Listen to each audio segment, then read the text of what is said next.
నాకు ఒకటి అర్థం కాదు. మీ అందరికీ నైన్త్‌లో, 10థ్‌లో, ఇంటర్‌లో ఉండే టాపిక్ తెలిసే ఉంటది కదా!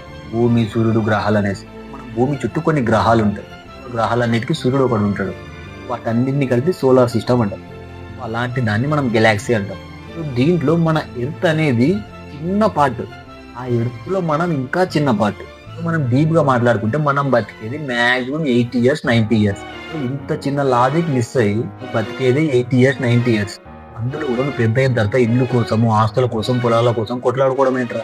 నేను లిటరల్లీ చూస్తా కదా! ఒకే అమ్మ కడుపులో పుట్టి, ఒకే ఇంట్లో పెరిగిన అన్నదమ్ముల్లే పెద్దగా ఒక సర్టెన్ ఏజ్ వచ్చి పెళ్లి చేసుకున్నాక పొలాల కోసం, ఇల్లు కోసం, ఆస్తి కోసం కొట్లాడి విడిపోతారు. అదే నీ అమ్మ వాడు చిన్నప్పటి నుంచి నీతో పెరిగిండు. మీ ఇద్దరి మధ్య ఒక బాండింగ్ ఉంటది. చిన్నప్పటి నుంచి కొట్లాడుకుంటారు. ఎవడైనా మీ తమ్ముని కొడితే లిటరల్లీ వేరే వాడిని కొట్టిన రోజులు ఉంటాయి.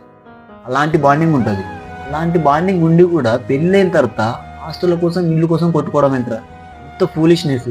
ఇంకా మీరు ఎట్లుండాలంటే, నేను ఎట్లైనా బాగా డబ్బు సంపాదించి మా తమ్ముడిని మంచిగా పెట్టుకోవాలి, వాడికి మంచి ఇల్లు కట్టాలి, వాడికి పెళ్ళై పెళ్ళామున్నా కూడా నువ్వు ఇట్లనే తమ్ముళ్ళలాగే చూడాలి. అది ప్రేమ అంటే, అది బాండింగ్ అంటే. మీరే ఒకసారి గుర్తు తెచ్చుకోండి. చిన్నప్పటి నుంచి మీ ఇద్దరు పెరిగిన మెమరీస్ గుర్తు చేసుకోండి. ఎంత బ్యూటిఫుల్ ఉంటాయి, ఎంత స్ట్రాంగ్ ఉంటాయి.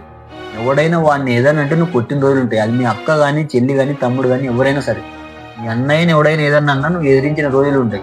అలాంటి రిలేషన్షిప్, అలాంటి బాండింగ్ ఉన్న వాళ్ళు పెళ్ళైన తర్వాత, పెళ్ళాం వచ్చిన తర్వాత ఒక ఆస్తి కోసము, ఇల్లు కోసము, పొలం కోసం గొడవపడడం ఏంట్రా? నేను చెప్తున్నా కదా, నువ్వు బతికేదే భూమి మీద 70 ఇయర్స్, 90 ఇయర్స్, 100 ఇయర్స్. బతికిన నాళ్ళు నీ బ్లడ్ రిలేషన్షిప్ ఉన్న వాళ్ళతో హ్యాపీగా ఉండు. మీ అమ్మ కానీ, మీ నాన్న కానీ, మీ అన్నయ్య కానీ, మీ చెల్లి కానీ ఎవరైనా సరే వాళ్ళతో ఉన్న రిలేషన్ వేరే ఉంటుంది. రిలేషన్ ఎక్స్ప్రెస్ కూడా చేయలేము. అంత స్ట్రాంగ్ ఉంటుంది.